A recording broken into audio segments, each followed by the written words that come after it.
Shalom, saudara-saudara yang terkasih.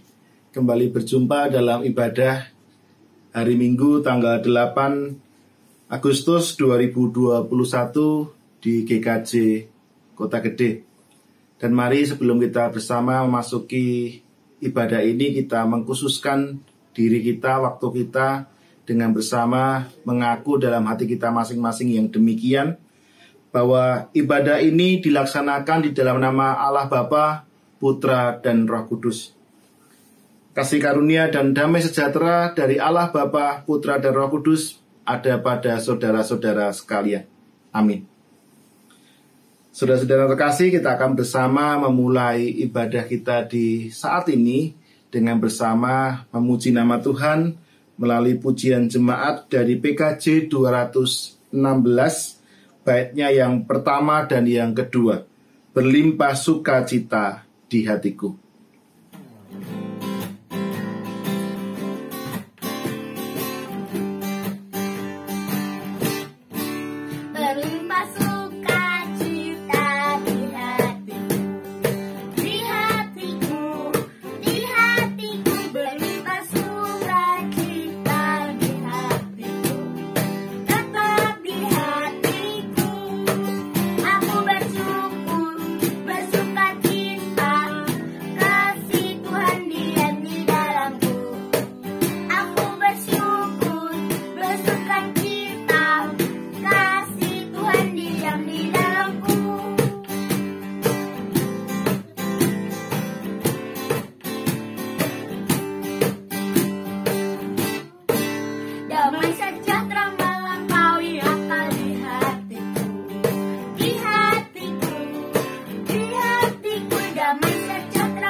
Saudara-saudara terkasih, mari bersama kita mendengarkan firman Tuhan yang diambilkan dari Injil Matius 22, ayatnya yang ke-37 sampai dengan ke-40 yang demikian. Kasihilah Tuhan Allahmu dengan segenap hatimu, dan dengan segenap jiwamu, dan dengan segenap akal budimu. Itulah hukum yang terutama dan yang pertama.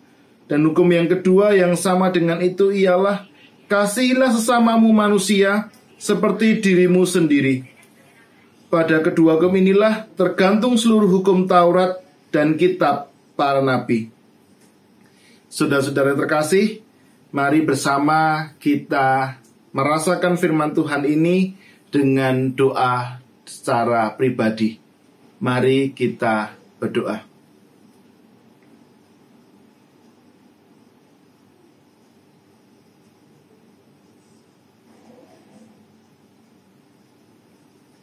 Cukup, saudara-saudara terkasih, bersama kita mau mengakui segenap keberdosaan kita, segenap kelemahan kita di hadapan Tuhan, bahwa kita belum mampu melakukan apa yang menjadi kehendak Tuhan ini secara sempurna dalam kehidupan kita, melalui pujian pengakuan dosa, yaitu dari PKJ 37 baitnya yang pertama, bila ku renungkan dosaku.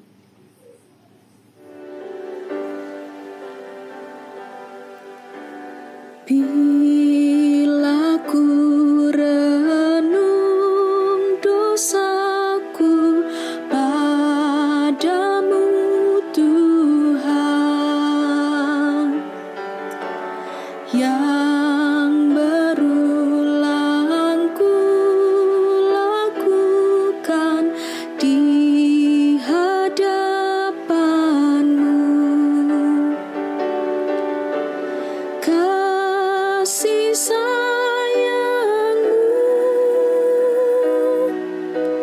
perlindunganku di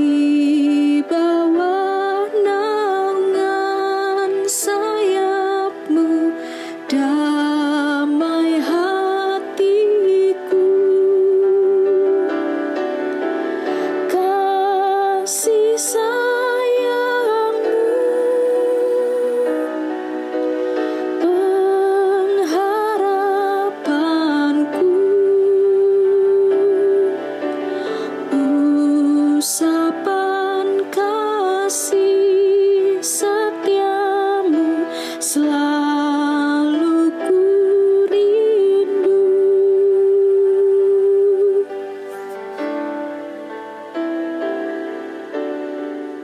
Saudara-saudara yang terkasih, bagi kita yang sungguh-sungguh mengaku dosa dan kesalahan serta berbalik kepada Allah, maka pengampunan dari Allah akan senantiasa diberikan bagi kehidupan kita.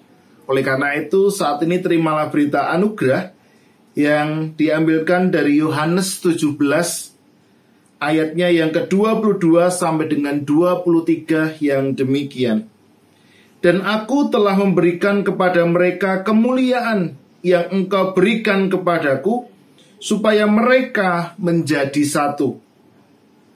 Sama seperti kita adalah satu, aku di dalam mereka dan engkau di dalam aku, supaya mereka sempurna menjadi satu, agar dunia tahu bahwa engkau yang telah mengutus aku dan bahwa engkau mengasihi mereka sama seperti engkau mengasihi aku.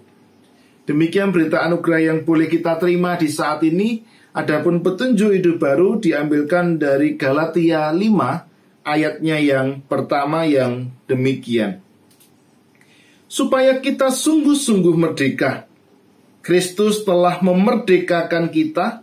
Karena itu, berdirilah teguh dan jangan mau lagi dikenakan kuk perhambaan. Demikian petunjuk hidup baru yang boleh kita terima di saat ini. Mari saudara-saudaraku yang terkasih, kita bersama memberlakukannya, menyanggupinya di dalam kehidupan kita, seraya menaikkan pujian kesanggupan dari PKJ 184 baitnya yang pertama. Nama Yesus termulia. Jemaat kami undang untuk bangkit berdiri.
Jemaat dipersilakan untuk duduk kembali.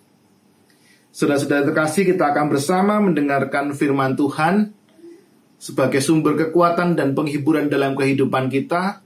Namun sebelumnya mari terlebih dahulu kita berdoa. Mari kita berdoa. Ya Tuhan, kami bersyukur bahwa kami masih diberikan kesempatan untuk bersama-sama bersekutu di dalam ibadah yang kami lakukan di saat ini. Meskipun kami tidak bisa bersama-sama beribadah di gereja, tetapi ibadah yang kami lakukan bersama dengan keluarga kami masing-masing ini, kami yakini juga bagian dari cara Allah memelihara kehidupan kami.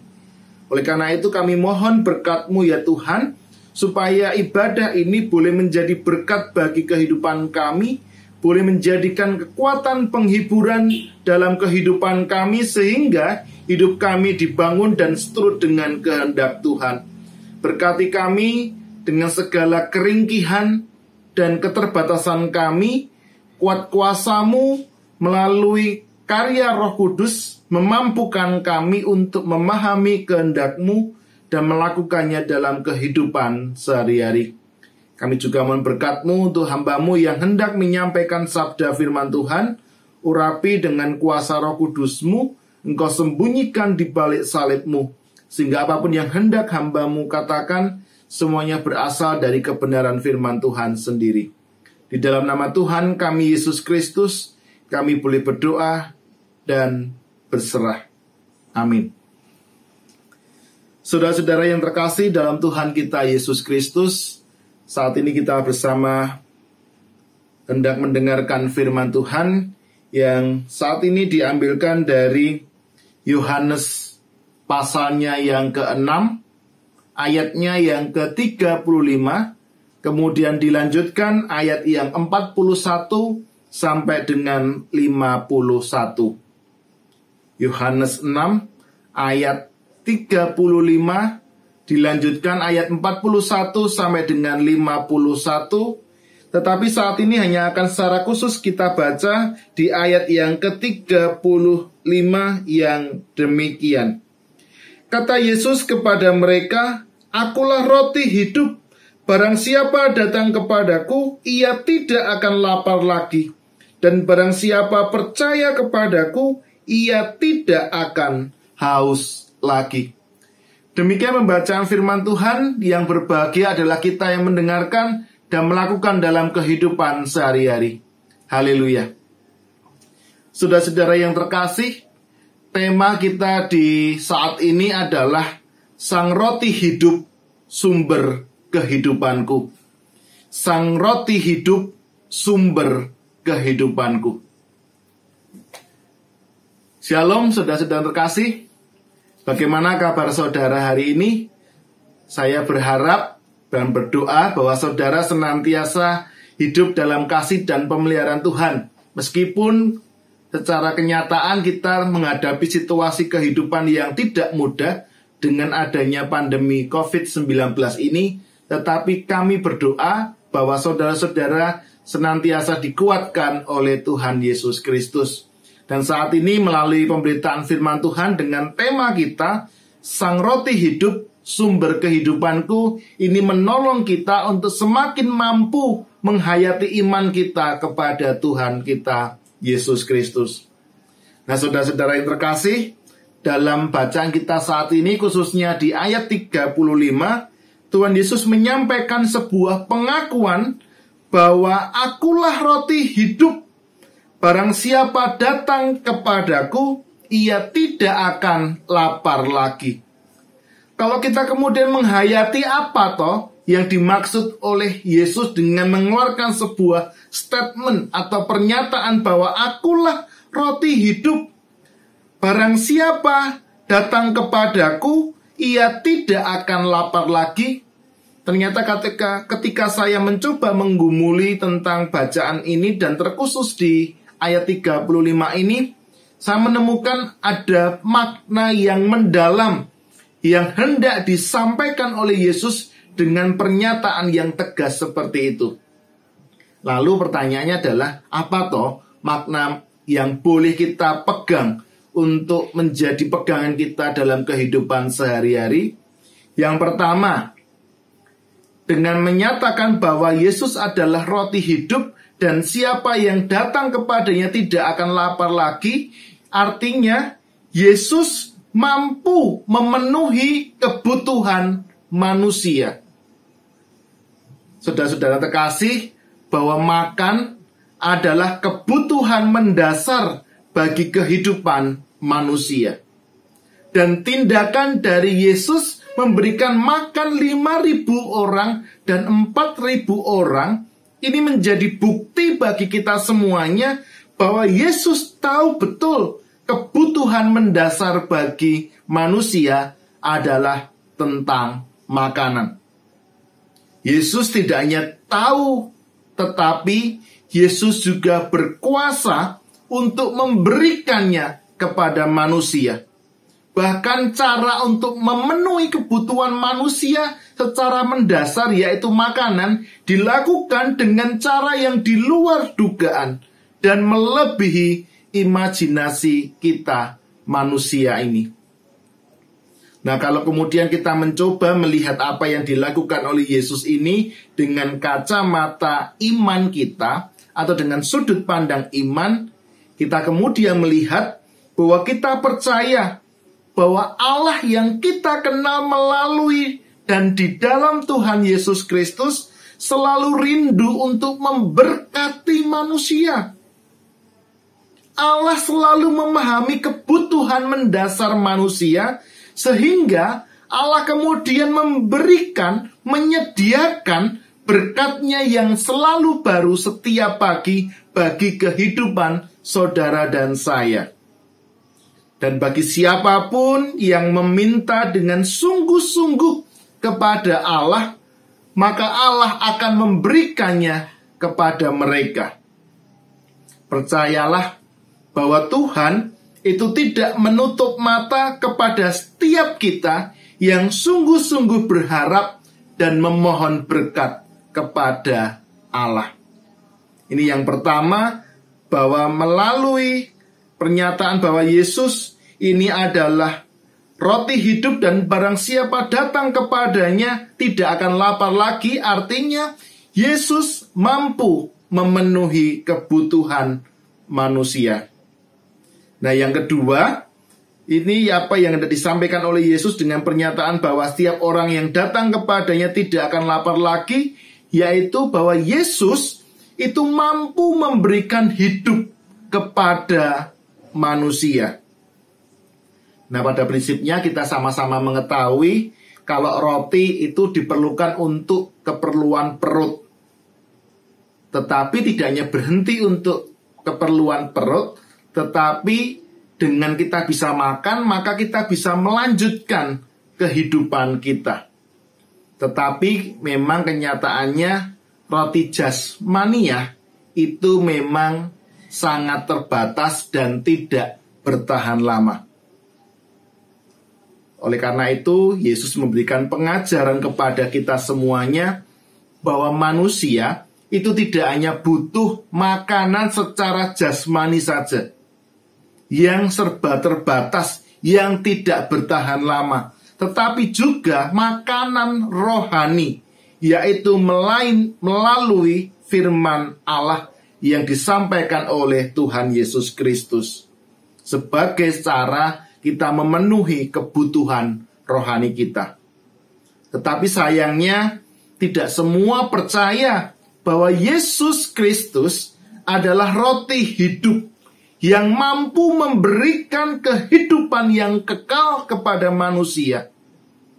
Mengapa? Karena orang kemudian hanya melihat casing, hanya melihat physically dari Yesus, bahwa Yesus adalah anak dari tukang kayu, dia bukan berasal dari keluarga yang besar, dia adalah orang yang biasa-biasa saja. Orang hanya menitik beratkan kepada asal-usul keluarganya saja, tanpa mau melihat tentang karya yang mampu dilakukan oleh Tuhan Yesus Kristus.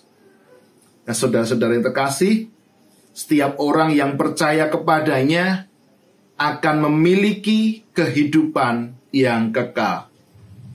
Orang Kristen sejati tidak hanya sekedar hidup, melainkan hidup di dalam kekekalan.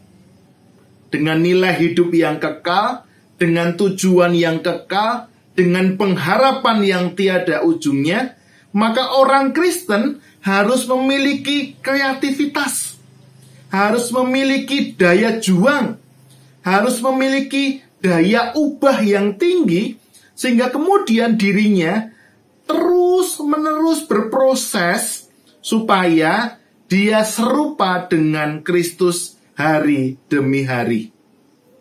Ini yang kedua, bahwa Yesus mampu memberikan hidup kepada manusia. Kemudian yang terakhir, makna bahwa Yesus adalah roti hidup dan siapapun yang datang kepadanya tidak akan lapar lagi, memberikan makna kepada kita semuanya bahwa Yesus mampu memberikan masa depan kepada kita semua.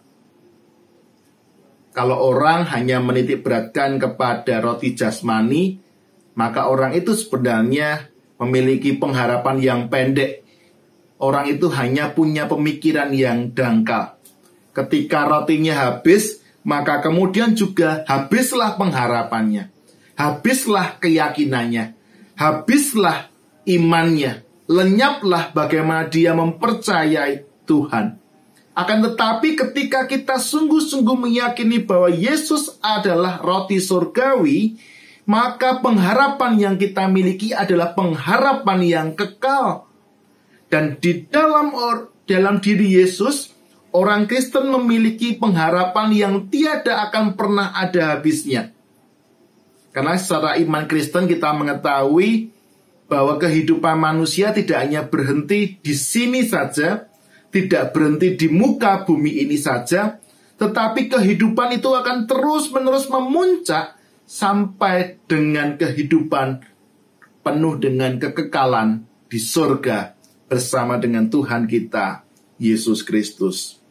Nah, pengharapan seperti inilah yang perlu terus-menerus kita kembangkan, sehingga memberikan energi yang besar kepada kita untuk tidak pernah berhenti, tidak pernah menyerah, dan tidak pernah putus asa ketika menghadapi tantangan kehidupan yang kita hadapi, yang memang kita tahu bersama-sama, kita sadari bersama-sama memang tidak mudah dan semakin berat.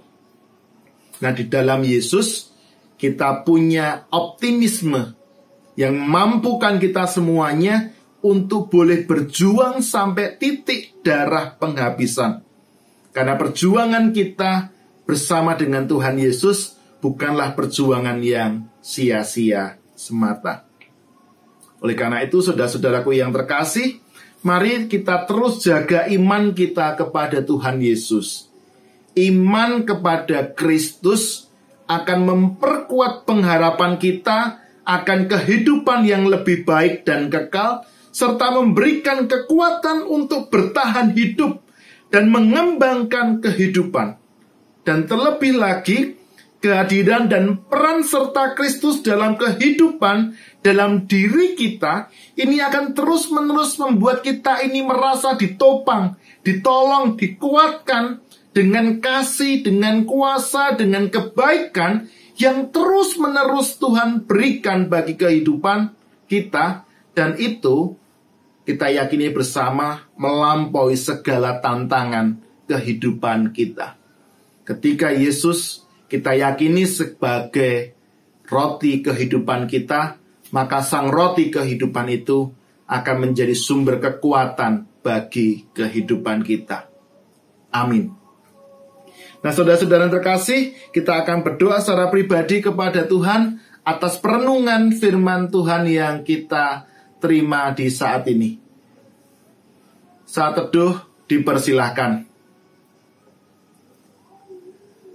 Saudara-saudara yang terkasih, mari saat ini kita bersatu di dalam doa menaikkan doa syafaat, doa persembahan, dan nanti kita akan mengakhirinya dengan doa Bapa kami. Mari kita berdoa. Ya Tuhan, kami bersyukur saat ini bahwa Engkau memperkenankan kami untuk mengingat kembali bahwa Yesus adalah roti kehidupan. Dengan kami datang kepada Yesus, maka kami tidak akan kelaparan lagi, karena Yesus akan memuaskan, memenuhi apa yang menjadi kebutuhan-kebutuhan kami. Tuhan, mampukan kami untuk meyakini akan pemeliharaan Tuhan dalam kehidupan kami, sehingga kami terus-menerus tidak kehilangan pengharapan bersama dengan Tuhan kami Yesus Kristus. Apapun yang menjadi tantangan kehidupan kami tidak akan digoyahkan karena kami meyakini Tuhan menyertai kami. Tuhan mampu mengatasi setiap tantangan persoalan yang kami hadapi. Tuhan, saat ini kami serahkan sepenuhnya hidup kami kepadamu. Tuhan, tolong kami dalam setiap tantangan kehidupan kami masing-masing. Saat ini ya Tuhan, kami serahkan juga kehidupan kami sepenuhnya kepadamu dalam setiap tantangan hidup kami, baik dalam studi, dalam pencarian pekerjaan, dalam pencarian jodoh, dalam persiapan pernikahan, maupun juga ketika saat ini kami juga mengalami kesulitan-kesulitan dalam relasi yang kami bangun dengan sesama kami. Tuhan, tolong kami. Berkati juga bagi kami yang dalam pergumulan untuk mendidik, mengembangkan keluarga kami. Tuhan berkati supaya kami mampu mendidik dan mengarahkan anak-anak kami dengan baik, agar anak-anak kami menjadi anak-anak yang seturut dengan kehendak Tuhan. Berkati juga orang tua kami, para adiuswa dalam segenap keberadaan mereka. Fisik boleh semakin lemah, tetapi iman dan keyakinannya kepada Tuhan semakin lama semakin dikuatkan dan diteguhkan. Tuhan, saat ini kami juga menyerahkan keberadaan saudara-saudara kami yang dalam pergumulan akan sakit penyakit. Terkhusus kami serahkan Ibu Sartika Rini. Kami serahkan saudara-saudara kami yang sakit yang lainnya, Bapak Slamet. Kami serahkan juga Bapak Mardani. Kami serahkan juga saudara-saudara kami yang mengalami pergumulan sakit penyakit, khususnya karena COVID-19. Tuhan hadir, Tuhan memberikan kekuatan, penghiburan, dan penyertaan kepada mereka, sehingga meskipun fisik mereka mengalami kelemahan, tetapi iman dan keyakinannya kepada Engkau semakin dikuatkan dan diteguhkan, karena mereka mampu melihat dan menghayati akan kasih dan penyertaan Tuhan yang nyata dalam kehidupan mereka. Kami serahkan ya Tuhan sepenuhnya saudara-saudara kami yang sakit ini dalam naungan kasih dan penyertaan Tuhan. Berkati juga anggota keluarga yang mendampingi keluarganya sakit. Tuhan memberikan mereka kekuatan, kesehatan, kesabaran dalam berproses bersama dengan keluarga yang sakit. Berkati juga saudara-saudara kami yang dalam tantangan karena COVID ini kemudian kesulitan untuk mencukupi kebutuhan sehari-hari atau kehilangan pekerjaan. Tuhan akan membuka jalan bagi mereka. Tumbuhkanlah daya kreativitas bagi kami untuk berproses, beradaptasi dengan situasi hal yang baru ini, sehingga kami kemudian tetap mampu melanjutkan kehidupan kami. Berkati bangsa dan negara kami, supaya para pemimpin kami Tuhan berkati, sehingga mereka mampu menjadi jalan berkat untuk membawa bangsa kami ini keluar dari krisis yang kami alami, terutama karena COVID-19 ini. Berkati juga gereja Tuhan, supaya gereja kami mampu memenuhi panggilan kami untuk mewartakan kasih Allah kepada siapapun yang berjumpa dengan kami. Berkatilah para majelis supaya kami tetap mampu melakukan pelayanan yang terbaik. Kami mampu beradaptasi dengan situasi yang baru ini, sehingga kami tetap mampu memberikan yang terbaik bagi jemaat dan juga bagi kemuliaan nama Tuhan. Berkati setiap rencana-rencana yang kami susun, baik di komisi-komisi maupun kemajelisan, agar juga boleh berjalan dengan baik dan lancar, menjadi jalan berkat Tuhan bagi jemaat Tuhan di GKJ Kota Gede, semakin bertumbuh, berakar, dan berbuah. Dan buah itu adalah buah yang baik, boleh dinikmati setiap orang yang berjumpa dengan kami. Berkati juga persembahan yang sudah kami kumpulkan ya Tuhan, supaya persembahan ini berguna bagi perluasan kerajaan-Mu, menjadi sarana nama Tuhan semakin dipermuliakan. Berkati supaya kami mampu memberikan persembahan lebih baik, terlebih memberikan diri kami sebagai persembahan yang hidup, kudus, dan berkenan kepada Allah, sebagai persembahan yang sejati. Mampukan juga jemaat Tuhan untuk kau gerakkan mendukung apa yang menjadi kebutuhan-kebutuhan gereja, sehingga apa yang menjadi kebutuhan-kebutuhan gereja ini juga boleh terpenuhi dengan baik, secara khusus dengan penyelesaian tanah di sebelah gereja, dengan persiapan emeritus, dengan pembelian dan pembangunan rumah emeritasi serta ibadah emeritasi. Tuhan berkati agar semuanya dicukupkan melalui dukungan dari jemaat Tuhan yang kau gerakkan untuk mendukung bersama proses ini. Kami serahkan juga jemaat yang kau percaya untuk mengelola persembahan, supaya mampu mengelola persembahan dengan baik dan benar sesuai dengan kehendak Tuhan. Demikian ya Tuhan, seru doa dan permohonan kami. Semua ini kami naikkan di dalam nama Tuhan kami Yesus Kristus, yang telah mengajar kami berdoa Bapa kami yang demikian. Bapa kami yang di surga, dikuduskanlah namamu, datanglah kerajaanmu, jadilah kehendakmu di bumi seperti di surga. Berikanlah kami pada hari ini makanan kami yang secukupnya, dan ampunilah kami akan kesalahan kami, seperti kami juga mengampuni orang yang bersalah kepada kami. Dan janganlah membawa kami ke dalam pencobaan, tetapi lepaskanlah kami daripada yang jahat. Karena Engkaulah yang mempunyai kerajaan dan kuasa dan kemuliaan sampai selama-lamanya. Amin.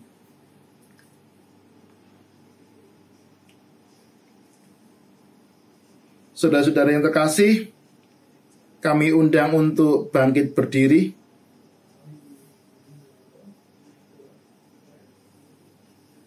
Mari bersama kita meyakini bahwa pemeliharaan Tuhan dalam kehidupan kita, dan bersama-sama dengan segala umat di sepanjang zaman, kita bersama-sama mengucapkan pengakuan iman rasuli yang demikian. Aku percaya kepada Allah Bapa yang Maha Kuasa, Kali langit dan bumi, dan kepada Yesus Kristus, anaknya yang tunggal Tuhan kita, yang dikandung daripada Roh Kudus, lahir dari anak darah Maria, yang menderita di bawah pemerintahan Pontius Pilatus, disalibkan, mati dan kuburkan, turun ke dalam kerajaan maut. Pada hari yang ketiga bangkit pula dari antara orang mati, naik ke surga, duduk sebelah kanan Allah Bapa yang Maha Kuasa. Dan dari sana ia datang untuk menghakimi orang yang hidup dan yang mati. Aku percaya kepada Roh Kudus, gereja yang kudus dan am, persekutuan orang kudus, pengampunan dosa, kebangkitan daging dan hidup yang kekal. Amin. Saudara-saudara terkasih, mari bersama kita menaikkan pujian pengutusan melalui PKJ 258, baitnya yang pertama, Ku ingin selalu dekat padamu.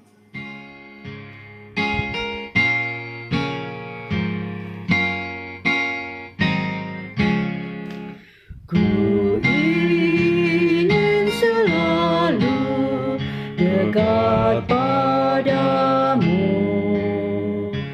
mengiring Tuhan tiada jemu. Bila Kau pimpin jalan hidupku, tidak ku takutkan segala setru. Oh, juru selamat pegang tanganku, bimbinganmu itu ku perlu. Beri pertolongan kuat kuasa-Mu, oh Tuhan Yesus, pegang tanganku.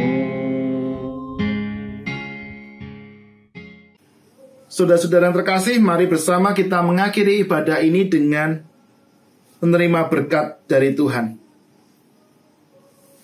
Kasih karunia dan damai sejahtera dari Tuhan Yesus Kristus dan kasih Allah Bapa serta persekutuan Roh Kudus menyertai saudara-saudara sekalian dari sekarang sampai selama-lamanya. Amin. Jemaat dipersilakan untuk duduk kembali.